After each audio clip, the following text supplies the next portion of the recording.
9월 17일 거룩한 주일을 맞이하여 예배의 자리, 축복의 자리, 주님과 이웃을 만나는 자리에 오신 여러분을 주님의 이름으로 축복하며 환영합니다. 어부가 고기를 잡으러 갈 때 그물을 손질하고 아무것도 없는 그물을 바다에 내리는 것이 철칙인 것 같이 예배의 자리에 나올 때도 나를 점검하고 내 마음을 비우는 것이 우리가 해야 할 일입니다. 그 비운 마음 위에 하나님의 위로와 방법과 능력으로 가득 채워지기를 부탁을 드리겠습니다. 기도하시겠습니다. 사랑의 하나님, 감사를 드립니다. 하루하루 살아간다는 것이 기적이며 이적이며 이 세상의 어떤 언어로도 표현할 수 없는 축복입니다. 그런 하루를 나는 어떠한 마음으로 어떻게 살아가고 있는지 살펴보게 하옵소서. 지난 한 주간 주님께 더 가까웠습니까? 멀어졌습니까? 이 질문에 부끄러움 없이 없게 하시고 작은 소리나마 조금 가까워졌다고 고백하게 하옵소서. 이 시간 한 걸음 한 걸음 가까이 하게 하옵소서. 예수 그리스도의 이름으로 기도드리옵나이다. 아멘. 아멘. 오늘 저와 여러분이 주신 하나님의 말씀은 열왕기상 7장 21절입니다. 봉독해드립니다. 이 두 기둥을 성전의 주의 사랑 앞에 세우되 오른쪽 기둥을 세우고 그 이름을 야긴이라 하고 왼쪽 기둥을 세우고 그 이름을 보아스라 하였으며. 아멘. 요한복음 5장 5절 이하의 말씀입니다. 거기 38해 된 병자가 있더라. 예수께서 그 누운 것을 보시고 병이 벌써 오래된 줄 아시고 이르시되 내가 낫고자 하느냐. 병자가 대답하되 주여, 물이 움직일 때 나를 못에 넣어주는 사람이 없어 내가 가는 동안에 다른 사람이 먼저 내려가나이다. 예수께서 이르시되 일어나 내 자리를 들고 걸어가라 하시니 그 사람이 곧 나아서 자리를 들고 걸어가니라. 이날은 안식이니라. 아멘. 사랑하는 성도 여러분, 지난 한 주간 어떠한 삶을 살아내셨습니까? 2017년에 주일 대사를 지낸 일본 분이 귀국해서 책을 하나 냈지요.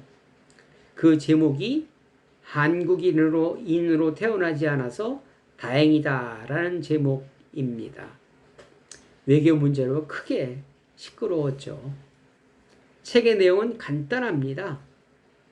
한국의 대사로 와 보니까 한국 사회는 경쟁 사회라는 것입니다. 어디를 가나 경쟁하기에 자기는 한국에서 태어났으면 경쟁을 이기지 못했을 것이기에 한국에서 태어나지 않은 것이 다행이라는 내용입니다. 우리는 어디를 가나 경쟁이지요. 얼마 전에 장례식에서 화장터를 구하지 못해서 여기저기 다른 사람보다 먼저 선점하기 위해서 애태우는 모습을 보았습니다. 죽어서도 경쟁은 끝나지 않는다는 것이 제 마음을 아프게 했습니다. 여러분은 한 주간 경쟁에 얼마나 시달리셨습니까? 경쟁은 우리 모든 것을 병들게 합니다. 38년 된 병자가 있었습니다. 베데스다라는 행각에 있습니다. 무슨 병인지는 기록이 없고 단지 병을 낫기 위하여 그곳에 있었던 것입니다. 베데스다의 의미는 자비의 집입니다. 자비와 은혜를 입고자 또는 입은 사람들이 모여 있는 곳이 베데스다입니다. 그곳에는 병자가 많았다고 합니다. 우리가 흔히 베데스다 연못이라고 하잖아요. 근데 보니까 우리는 연못을 상상하지만 실제로는 그렇지 않았습니다. 길이가 100m, 너비가 70m, 깊이가 7m 정도 되는 큰 물탱크가 2개가 있는 곳이 베데스다였습니다. 당시 건물로는 상상할 수도 없는 큰 건물입니다. 이렇게 크게 물탱크를 지어놓은 용도는 예루살렘에 식수를 공급하기 위함입니다. 성전에. 그리고 또 다른 하나는 이곳에 병자들이 많이 있는, 지금은 대형 병원과 같은 치료기관이었기에 많은 병자들이 있었던 것입니다. 이 병자의 소원은 병이 낫는 것이지요. 그러나 병이 낫지 못한 채 38년이 지났습니다. 물이 동하면 먼저 들어가야 하나 다른 사람이 먼저 들어갔다고 합니다. 원래 걷지 못하는 사람이었는지 38년의 기간 동안에 걷지 못하게 되었는지는 알 수 없습니다. 예수님께서 그를 보시고 낫기를 원하냐고 물었습니다. 그의 대답은 낫기를 원하나 경쟁에서 밀려나 이러고 있다는 것입니다. 그 병자의 마음을 한번 읊어보니까, 묵상해보니까 그의 마음은 예수님께서 다른 사람보다 먼저 자기를 그 못에 넣어주기를 간절히 원하고 있었던 것 같습니다. 예수님,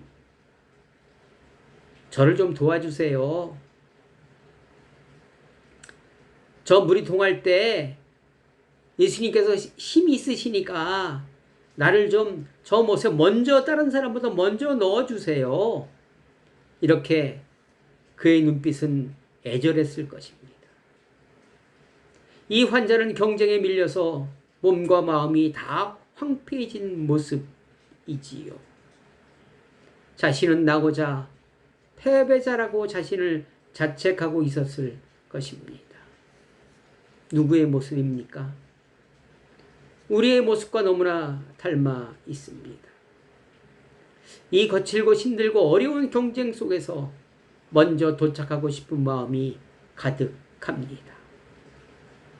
나고자가 되지 않기 위하여 매우 분주하고 또 할 것도 참 많습니다. 이스라엘 사람들이 아직도 메시아를 기다리는 이유는 자신들이 원하는 메시아상이 따로 있기에 거기에 적합한 메시아를 기다리고 있는 것입니다. 헤롯을 물리치고 로마에서 독립을 시킬 수 있는 강력한 메시아가 필요했기에 그런 메시아를 아직 못 만났기에 지금도 기다리고 있는 것입니다. 38년 된 병자도 저와 여러분들도 이런 메시아가 필요한 이유는 나를 낫게 하고 경쟁에서 이기게 하고 높은 곳으로 인도할 능력의 메시아를 기다리고 있는 것과 마찬가지 아니겠습니까? 여러분들은 어떤 메시아가 필요하십니까? 이런 병자에게, 이런 마음으로 살아가는 저와 여러분에게, 마음이 피폐해진 저와 여러분에게 예수님은 다른 방법으로 말씀하고 있으십니다. 8절에 보니까 예수께서 이르시되 일어나 내 자리를 들고 걸어가라 하시니 이렇게 말씀하십니다. 병을 낫고자 할 때 경쟁으로 찌들은 몸과 마음을 치유하는 방법은 경쟁에서 이기는 방법이 아니라 경쟁의 자리에서 벗어나라는 이해할 수 없는 해법을 제시하고 계시는 것입니다. 그리고 그날은 안식일이라고 말씀하고 계십니다. 세상의 방법이 아닌 하나님의 방법으로 살아갈 때 모든 것이 치유되고 또 모든 것을 회복할 수 있다고 말씀하고 계십니다. 솔로몬이 성전을 건축했습니다. 7년 동안 건축했지요.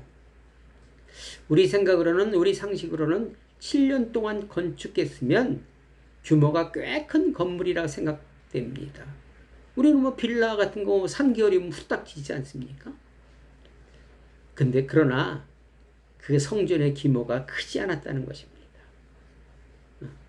약 한 7, 80평 정도입니다. 그렇게 크지 않은 집을 7년 동안 건축한 것입니다. 그 성전을 히람이라는 사람이 지었다고 합니다. 자재도 레바논의 백향목을 사용했고 지은 사람도 이방인입니다. 기록을 자세히 살펴보면 히람이라는 사람이 어떤 사람인지 본문과 역대하 2장에 기록되고 있습니다. 이게 별로 중요하지 않은데 왜 기록을 했을까요? 당시 나름대로 추측을 해보면 성전을 짓는데 자재도 사람도 다 이방 사람이라고 문제가 있었던 것은 아닌지 생각해 보았습니다. 히람은 납달리 지파의 아버지와 단 지파의 어머니에게서 태어난 사람입니다.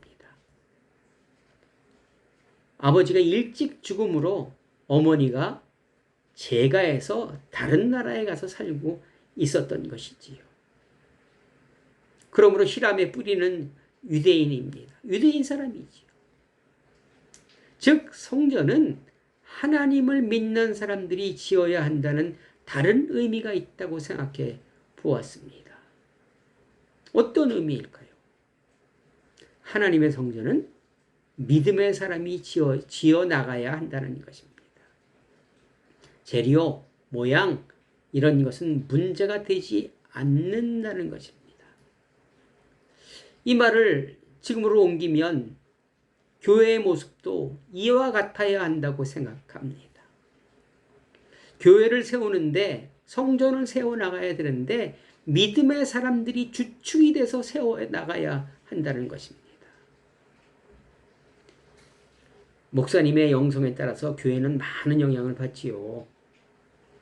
만일 교회 건물과 인원과 재정에 관심이 많다면 그 교회는 참 피곤합니다. 배가 운동 이런 거 많이 해야 되고 다른 교회와 경쟁해서 이겨야 됩니다. 또 장로님들이 모여서 어떠한 것을 결정할 때 세상적인 방법으로 결정한다면 눈에 보이는 현실에 맞추어서 결정한다면 그 교회는 절대로 바로 설 수 없는 것이며 모여서 예배드리는 성도들에게 평안과 안식을 줄 수 없을 것입니다. 하나님의 방법이 아니면 다 실패할 수밖에 없다는 이 의미일 것입니다.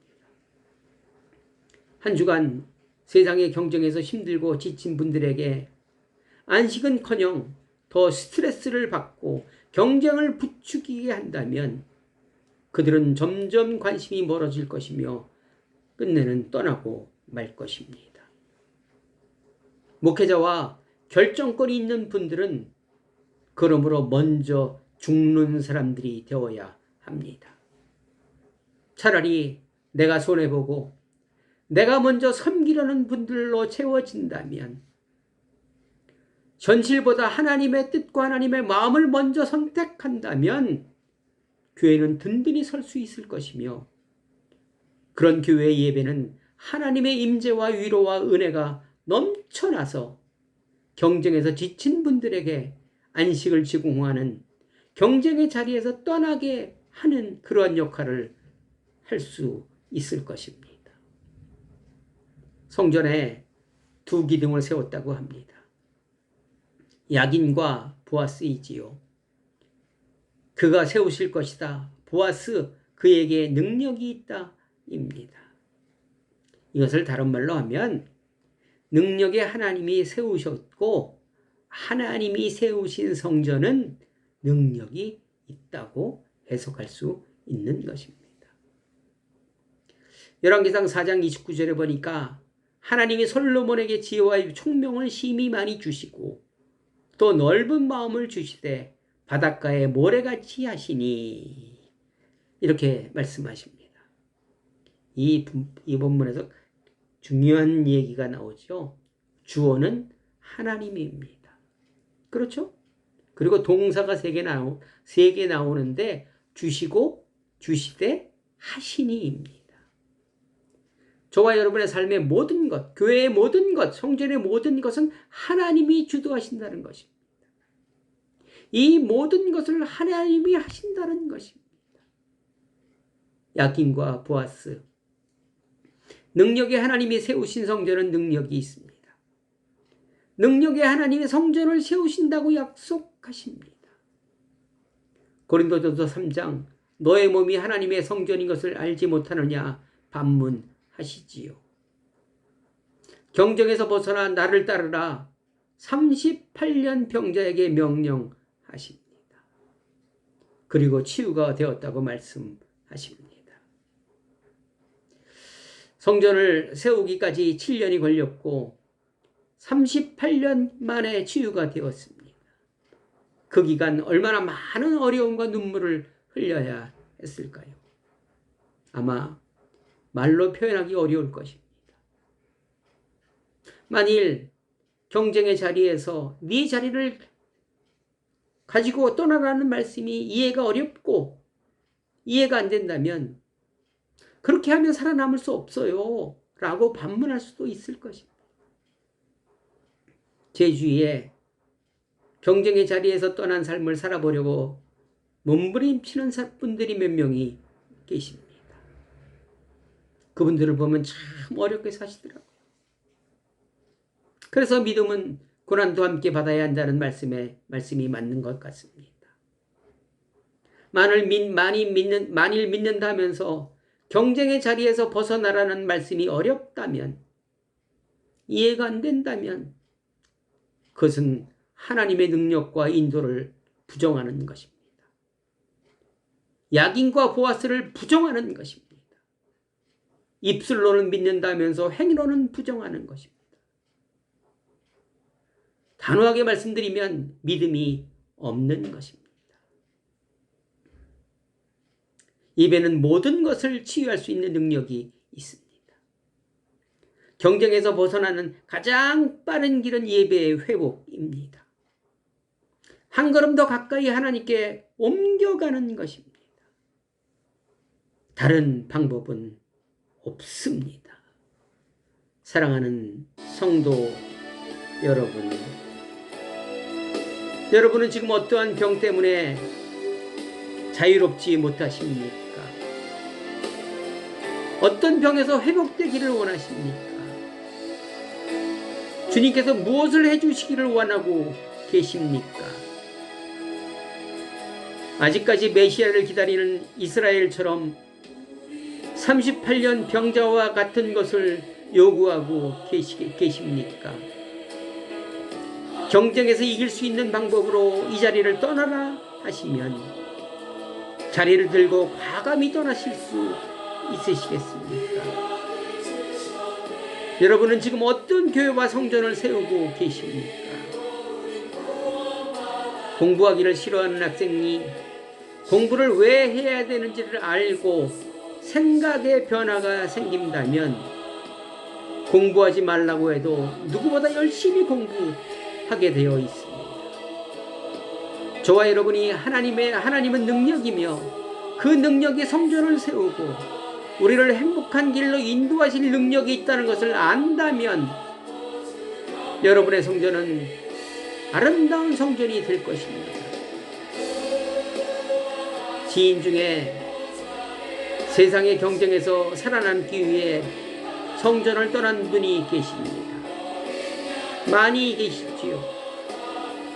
나름 자신의 방법으로 세운 성전이 계속 무너지고 있는데 조금 올라가는 것 같으면 바로 주저앉고 마는데 모르고 있습니다. 알지 못하고 있습니다. 주님의 말씀을 전하면 안색이 변합니다. 사랑하는 여러분, 주님은 못하실 것이 없는 능력 자체입니다. 그래서 아는 만큼 행복해질 수 있는 것입니다. 오늘 자리를 들고 떠나라 하십니다. 창세기 35장 2절, 야곱이 이에 자기 집안 사람과 자기와 함께한 모든 자에게 이르되 너희 중에 있는 이방 신상을 버리고 자신을 정결하게 하고 너희의 의복을 받고 입으라. 우리가 일어나 베델로 올라가자. 내 환난 날에 내게 응답하시며 내가 가는 길에서 나와 함께 하신 하나님께 내가 거기서 제단을 쌓으려 하노라. 아멘. 오늘 그 자리를 떠나라 하신 말씀에 순종하시면 어떠하십니까? 내가 가는 길에서 나와 함께 하시는 하나님께 내 삶을 의탁하며 한 걸음 가까이 다가감으로 오랜 아픔의 치유가 있기를, 경쟁이 아닌 평안과 행복의 삶을 살아내시기를 주님의 이름으로 간절히 축원합니다. 기도하겠습니다. 사랑의 하나님, 감사합니다. 말씀에 순종하여 경쟁의 자리에서 치유의 자리로 옮기기를 원합니다. 나를 불쌍히 여기소서. 한 걸음 가까이 다가서게 하옵소서. 참된 예배를 회복하게 하옵소서. 이제는 우리 구주 예수 그리스도의 은혜와 하나님 아버지의 극진하신 사랑과 성령님의 교통하심이 지금부터 영원토록 함께하기를 간절히 축원하옵나이다. 아멘. 여러분 감사합니다. 감사합니다. 말씀에 순종하여 경쟁의 자리에서 치유의 자리로 옮기기를 여러분 다시 한번 부탁을 드리겠습니다. 여러분 감사합니다. 여러분 한 주간 또 승리하시고 믿음으로 주님께 한 걸음 더 가까이 다가서는 한 주 되시기를 주님의 이름으로 간절히 축원합니다. 여러분 사랑합니다. 사랑합니다. 사랑합니다. 다음 주에 또 뵙겠습니다. 감사합니다.